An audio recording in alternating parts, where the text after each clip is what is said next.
여러분, 오늘날 기독교가, 우리가 믿는 기독교가 뒷방에 늙은이 신세가 된 것은 19세기 말부터 시작되어서 20세기 초부터입니다. 그러니까 정확하게 말씀을 드리면 1800년 후반부터 1900년 초반부터 기독교가 사람들로부터 외면을 당하기 시작을 한 겁니다. 여러분, 이전만 해도요, 사람들은, 성도들도 마찬가지였습니다. 심지어 믿지 않는 사람들도 무슨 일만 있으면 목회자를 찾았어요. 서양에는 그랬습니다. 그리고 기도 먼저 받았지요. 심지어 사람이 아파도 병원 먼저 가지 않고 목회자에게 먼저 기도받고 병원을 찾았어요. 여러분, 아무리 의술이 발전해도 우리 인류가 정복한 질병은 몇 가지 되지 않습니다. 실제로 우리에게 수천 가지 질병이 있잖아요. 근데 우리 인류가 정복한 그 질병은요, 약 한 50가지 정도밖에 안 된답니다. 그러니까 나머지는 정복을 못한 거예요. 그냥 약을 써서 우리가 면역성이 스스로 생겨서 낫게 되는 거예요. 이처럼 그 흔한 감기도 정복을 못했어요. 여러분, 그 흔한 감기도 지금 의술로 낫게 하는 게 아니잖아요. 우리가 그렇게 믿고 있는 의술의 현실이, 이게 현실입니다. 그런데도 실제로 사람들은 그 의술을 명신하죠. 의술이면 다 된다라고 생각을 합니다. 그래서 실제로 의술보다 하나님의 능력을 우리가 더 신뢰하고 믿어야 돼요. 의술도 믿어야 되지만 그 의술보다 더 하나님을 신뢰하고 믿어야 합니다.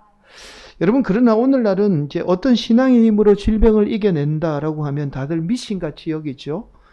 이렇게 기독교가 뒷방에 늙은이 신세가 된 것은 바로 19세기 말부터 일어난 미국의 신사도 운동과 밀접한 연관성이 있습니다. 여러분, 신사도 운동하면 우리 개인이 하나님의 직접 계시죠. 하나님의 음성을 직접 들을 수 있다는 운동이에요.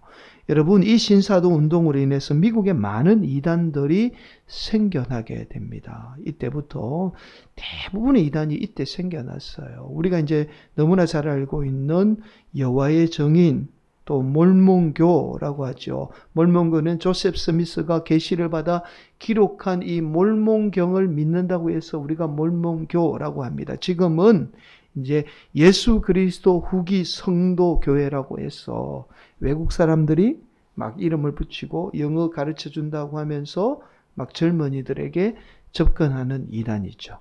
여러분, 지금 우리나라의 대표적인 이단들도 이때 생겨난 이단들이 한국에 선교사를 보내서 퍼뜨린 이단들입니다. 그러니까 여러분, 대표적인 하나님의 교회, 지금은 이제 장길자, 어머니 교회 이렇게 이야기하는데, 하나님의 교회나 이만희의 신천지도 이때 미국에서 들어온 이단 선교사들이 퍼뜨린 이 교리들이에요. 영향을 받은 이단들입니다. 여러분, 19세기 말 미국 내 신사도 계열의 이단들이 기존 교회를 위협하고 사회의 많은 문제를 야기시키게 됩니다. 그러자 이때부터 기독교는 직접 계시를 부정하게 돼요. 잘못된 교리로 가르치기 시작합니다. 여러분, 놀랍게도 교회가 급속하게 하락하게 된 시기도 바로 이때예요. 여러분, 많은 분이 기독교가 하락의 길을 걷게 된 것은 물질 문명 때문이다라고 말하죠. 그러나 이것은 잘못된 말씀이에요. 왜냐하면 19세기부터 이게 물질 문명이 발전한 게 아니라, 여러분, 오래전부터 지속적으로 물질 문명은 발전해 왔어요. 계속해서 발전해 왔습니다. 그런데도 기독교는 쇠락하지 않았어요. 여러분, 그래서 기독교가 본격적으로 쇠락의 길을 걷게 된 것은 앞서서 말씀을 드렸듯이 직접 계시를 부정하면서 이 성령님의 능력마저도 교회가 부정하게 된 겁니다. 자, 여러분, 수많은 이단으로부터 교회를 지켜내려다가 도리어 교회가 능력을 잃어버리게 된 거예요. 사랑하는 성도 여러분, 우리 하나님은 과거 2000년 전이나 오늘날이나 동일하게 역사하는 분입니다. 그 하나님의 역사를 오히려 교회가 맡고 있는 거예요. 오늘도 우리 성도들이 주시는 말씀을 통해서, 하나님의 말씀을 통해서 2000년 전에 역사했던 그 동일한 하나님의 역사가 우리 성도들 가운데 임하기를 간절히 축복합니다.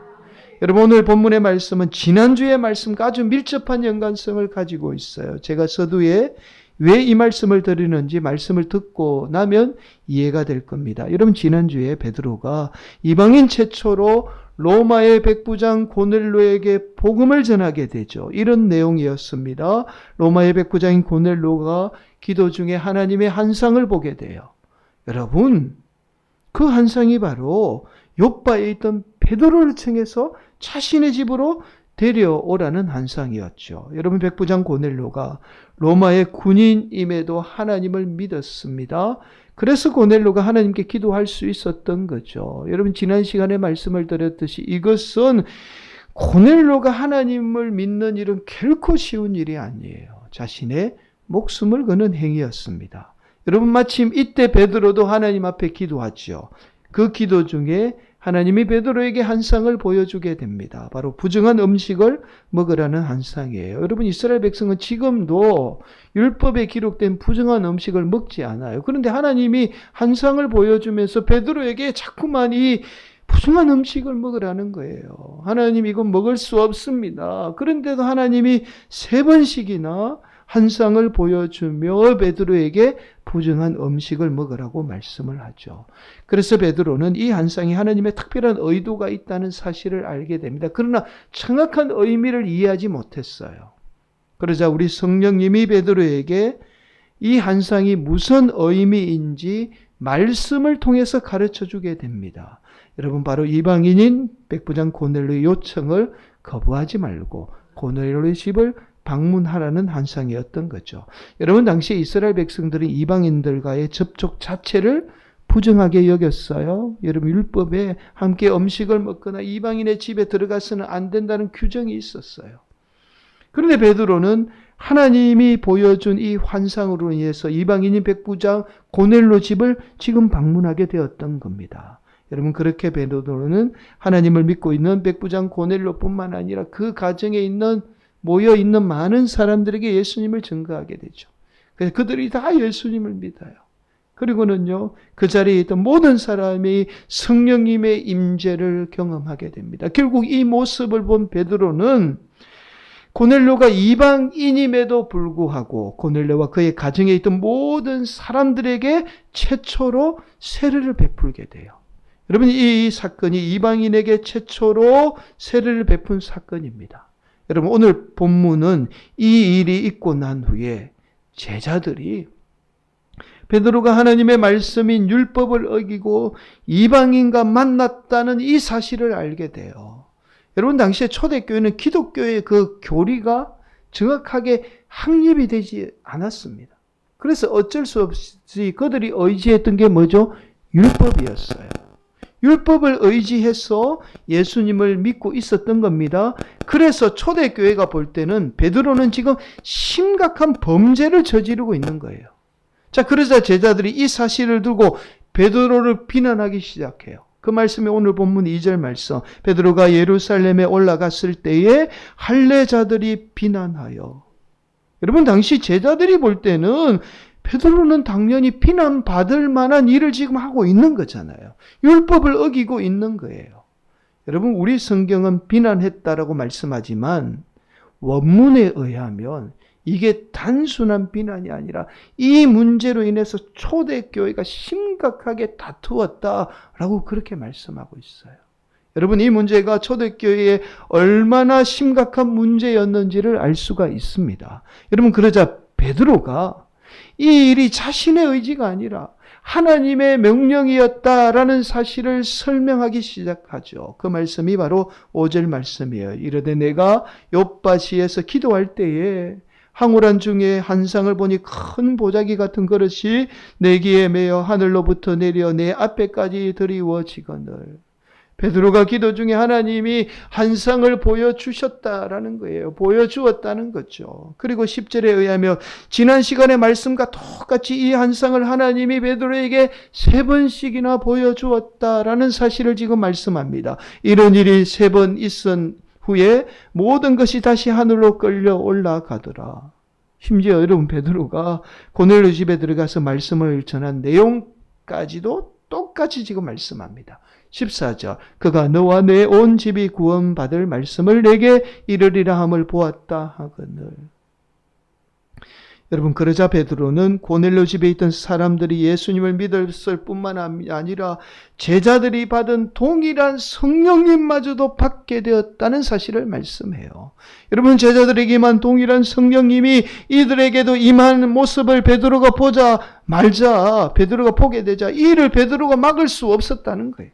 우리에게 임한 그 성령님이 이들에게 동일하게 임했는데 내가 감히 어떻게 그 성령님의 역사를 막을 수 있겠습니까? 라고 지금 그렇게 베드로를 비난하던 제자들에게 그렇게 말씀을 전하게 된 거예요. 그러자 놀랍게도 이 말을 들은 제자들이요, 베드로와의 그 싸움을 멈추고 그제야 베드로의 말을 믿게 돼요. 자, 그리고는 놀라운 결정을 합니다. 제자들이 놀라운 결정을 해요. 이때부터 초대교회는 이방인에게도 복음을 전하기 시작해요. 그렇다면 우리도 이방인에게 이제 복음을 전합시다 라고 중요한 결정을 내리게 되었던 겁니다. 여러분, 오늘 본문의 말씀은요, 초대교회가 이방인에게까지도 예수님의 복음을 전하기로 결정한 아주 중요한 사건이에요. 여러분, 그런데 오늘 본문 말씀을 자세히 살펴보면 지난 시간에 나누었던 말씀과 똑같은 말씀을 다시 반복해서 기록하고 있습니다. 여러분, 그렇잖아요. 아무리 베드로가 똑같이 말씀했다고 해도 지금은 성경을 누가 기록했죠? 누가가 기록했어요. 기록한 사람이 이렇게까지 똑같이 기록할 이유는 없어요. 근데 누가가 성경을 기록하면서 똑같은 내용을 반복해서 기록한 데는 특별한 의도가 있어요. 여러분, 우리 성경은요, 동일한 내용을 반복할 때는 반드시 그 반복하는 특별한 의도가 있습니다. 여러분, 누가가 사도행전 말씀을 기록하면서 동일한 내용을 반복한 데는 바로 성령님의 동일한 역사를 강조하기 위해서예요. 바로 사도행전을 기록한 누가는요, 제자들에게 역사했던 그 성령님이 고넬료 집에도 똑같이 역사했다라는 사실을 강조하기 위해서 지금 성경을 반복해서 기록하고 있는 겁니다. 여러분, 그 사실을 알 수 있는 말씀이 17절 말씀이에요. 여러분, 이렇게 말씀합니다. 그런즉 하나님이 우리가 주 예수 그리스도를 믿을 때에 주신 것과 같은 선물을 그들에게도 주셨으니 내가 누구이기에 하나님을 능히 맡겠느냐 하더라. 무슨 선물요? 같은 선물을. 여러분, 말씀에서 같은 선물은 동일한 성령님의 역사를 말씀해요. 여러분, 더 놀라운 사실은요, 제자들이 베드로의 말을 믿었던 것도 바로 이 같은 선물 때문입니다. 같은 성령님의 역사였다라는 사실을 알았기 때문에 제자들이 이 베드로의 말을 믿고 초대교회는 어떻게 해요? 이방인에게도 복음을 전하기로 그렇게 결정을 한 겁니다. 여러분, 결국 오늘 본문의 말씀은요, 중요한 말씀을 드립니다. 2000년 전 제자들에게 역사했던 성령님, 자, 그리고 고넬료 집에 역사했던 성령님, 그리고 마지막입니다. 중요하죠? 오늘날 우리 가운데 역사하는 성령님은 동일한 성령님이라는 사실을 말씀하고 있어요. 여러분, 그래서 17절 다시 살펴보게 되면 이렇게 말씀합니다. 같은 선물을 그들에게도 주셨으니. 이걸 우리에게도 바꿔보면 이렇게 말씀이 돼요. 같은 선물을 우리에게도 주셨으니 내가 누구이기에 하나님을 능히 맡겠느냐 하더라. 그 성령님을 동일하게 주셨는데 누가 감히 그 성령님의 역사를 막겠느냐는 거예요. 막을 수 없다는 겁니다. 사랑하는 성도 여러분, 하나님은 오늘도 저와 여러분에게 동일한 성령님을 선물로 주셨습니다. 여러분, 이것이 우리의 삶에 얼마나 큰 선물인지 몰라요? 과거의 성령님이 오늘날 동일하게 저와 여러분 가운데 살아서 역사하고 있다는 것은 우리에게는 얼마나 큰 선물인지 몰라요. 우리의 상황이 아무리 바뀌어도, 세상이 아무리 바뀌어도 성령님은 변하지 않습니다. 성령님의 역사는 동일하게 임하게 돼요. 그 같은 선물을 저와 여러분에게 주신 겁니다. 여러분, 그렇다면 오늘 본문에서 말씀하는 같은 선물은 무엇을 의미할까요? 여러분, 바로 성령님의 음성을 말씀합니다. 저와 여러분들도 2000년 전에 제자들이 들었던 그 성령님의 음성을 동일하게 들을 수 있다는 말씀이에요. 이것이 바로 오늘날 저와 여러분에게 하나님이 준 가장 큰 선물입니다. 여러분, 과거 2000년 전이나 오늘날이나 성령님은 저와 여러분에게 동일하게 말씀하고 있어요. 상황이 바뀌었다고 해서 지금 말씀하지 않는 게 아닙니다. 여러분, 그렇다면 왜 저와 여러분은 성령님의 음성을 동일하게 듣지 못할까요? 여러분, 서두에서 말씀을 드렸듯이 이단을 막기 위해서 우리에게 주신 하나님의 성인물인 성령님의 음성마저도 지금 교회가 막고 있는 거예요. 이게 심각하게 받아들여야 됩니다. 여러분, 이것은 마치 자동차에 비유할 수 있어요. 여러분, 자동차가 인간을 얼마나 편리하고 또 멀리까지 이동하게 만드는지 모릅니다. 여러분, 그만큼 자동차로 인해서 인간은 많은 유익을 지금 누리고 있어요. 그런데 이 자동차를 잘못 사용하게 되면 사람의 생명을 앗아갈 수 있는 무서운 무기가 됩니다. 여러분, 그렇잖아요. 나 자신뿐만 아니라 타인의 생명마저도 해치게 돼요. 내가 만약에 운전을 하고 가다가 내가 잘못 운전하면 내 가족, 내 자녀들까지도 다 해치게 되는 가장 무서운 무기가 사실은 자동차입니다. 그래서 우리가 운전할 때 항상 내 위주가 아니라 다른 운전자 그리고 보행자 입장에서 생각하고 안전하게 운전해야 됩니다. 그렇지 않으면요, 자동차는 타인을 해치는 무서운 무기가 돼요. 반면에 자동차를 안전하게만 운전하면 자동차만큼 편리한 게 없어요. 인간에게 능력을 가져다 주는 도구가 없습니다. 여러분, 이처럼 편리하고 능력 있는 자동차를 위험하다고 사용하지 않는 어리석은 사람이 있을까요? 요즘에 자동차 위험하다고 자동차 안 타는 어리석은 사람이 있을까요? 없잖아요. 여러분, 지금 그런데 오늘날 기독교가, 교회가 마치 이런 어리석은 짓을 범하고 있어요. 성령님의 음성을 직접 듣는 것이 위험하다고 성령님의 음성 듣는 것을 부정하고 있습니다. 오늘날 하나님이 저와 여러분에게 주신 가장 귀한 선물이 뭐라고요? 예수 믿고 우리에게 들려주시는 성령님의 음성이에요. 근데 교회가 그 음성을 부정하고 있는 겁니다. 여러분, 야고보서 1장 17절은 이렇게 말씀합니다. 온갖 좋은 은사와 온전한 선물이 다 위로부터 빛들의 아버지께로부터 내려오나니 그는 변함도 없으시고 회전하는 그림자도 없으시니라. 하나님이 우리에게 항상 좋은 것으로 주시는 분이에요. 하나님은 과거나 오늘날이나 이 좋은 것으로 주시는 하나님은 변함이 없으신 분입니다. 여러분, 그렇다면 하나님의 영이신 성령님도 과거나 오늘날이나 변함이 없으신 분이에요. 우리에게 항상 좋은 것을 주시기 위해서 말씀하시는 분이 우리 성령님입니다. 사랑하는 성도 여러분, 저와 여러분이 힘든 일을 겪고 낙심에 빠져 있을 때에 하나님이 내가 너를 사랑한단다. 내가 너를 너무 사랑해. 라는 이 음성이 저와 여러분에게 얼마나 큰 힘이 되는지 모릅니다. 여러분, 그렇잖아요. 그 말씀 한마디면 세상의 그 어떤 위로보다 더 큰 힘이 돼요. 여러분 또한 저와 여러분이 실패해서 좌절 가운데 빠져 있을 때 하나님이 내가 너에게 반드시 복 주실 거야. 복 줄 거야. 너는 반드시 복을 받을 거야. 라고 그렇게 말씀 한마디만 한다면 우리는 어떠한 절망에도 다시 일어날 수 있지요.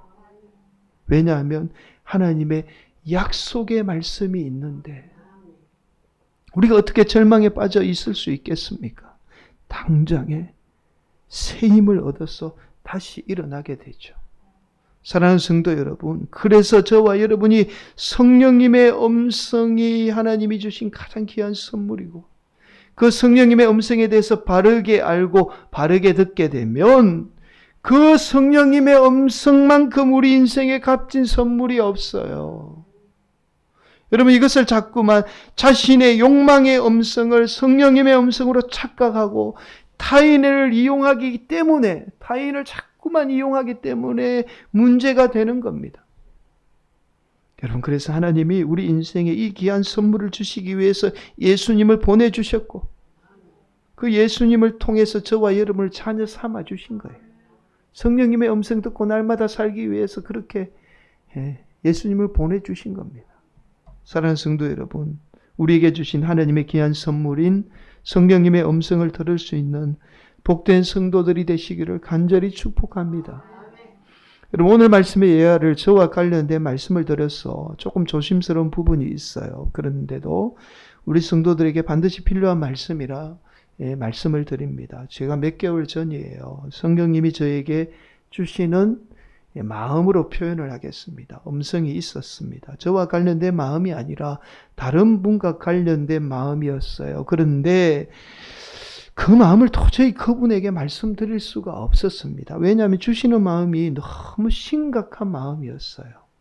또 목사가 그렇다고 확실한 것도 아닌데 말씀을 드리는 자체가 아무래도 아닌 것 같기도 하고, 또 목사가 마치 거짓말하는 것처럼 들릴 수도 있겠다 싶어서 차마 말씀을 드리지 못했습니다. 그런데 얼마 전에 그 주신 마음이 그대로 일어나는 안타까운 사건이 있었어요.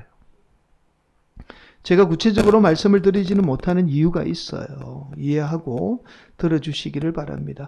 그런데 이 일을 겪고 난 후에 마음이 너무 안타까워서 이분을 위해서 기도하는데 성령님이 저에게 들려주신 말씀이 바로 하나님이 이분에게 이 일이 일어나기 전에 여러 번 기회를 주셨다는 사실이었습니다. 저에게만 말씀하신 것이 아니라 이분에게도 여러 번 보여주며 말씀하셨는데 정작 이분이 온통 세상에만 눈이 멀어서 하나님의 음성을 듣지 못했던 거예요. 여러분, 우리 주님이요, 우리 하나님이 저와 여러분에게 안 좋은 일이 생길 때는 여전히 저와 여러분을 사랑하는 우리 하나님이요, 이 일들이 일어나지 않도록 저와 여러분이 피할 수 있도록 피할 길을요 여러 번 말씀하고 그렇게 기회를 주시는 분이에요. 피할 길을 주십니다. 단지 저와 여러분의 눈이 멀어서 그걸 보지 못하고 듣지 못할 뿐이에요. 그렇게 저와 여러분을 사랑하시는 우리 하나님은 여전히 성령님을 통해서 말씀하시는 분이에요. 사랑하는 성도 여러분, 오늘도 우리 성령님은 여전히 저와 여러분에게 말씀하시는 분입니다. 그렇게 우리 인생에 가장 좋은 것으로 주시기를 원하는 분이에요. 그래서 저와 여러분이 막 부르짖는 기도도 중요하죠. 그 기도도 필요해요. 그러나 조용히 성령님의 음성을 듣는 것은 더 중요합니다. 하루에 가장 조용한 시간을 정해서 성령님의 음성을 듣는 것이 너무나 중요해요. 한국교회가 그동안 부르짖는 기도만 강조했지 그 성령님의 음성을 듣는 것을 부정해 왔습니다. 한국교회가 가장 잘못한 것이 이 기도의 본질을 왜곡시켜 버린 거예요. 여러분, 부르짖는 10마디 기도보다 더 중요한 것이 한마디 성령님의 음성을 듣는 것이 더 중요해요.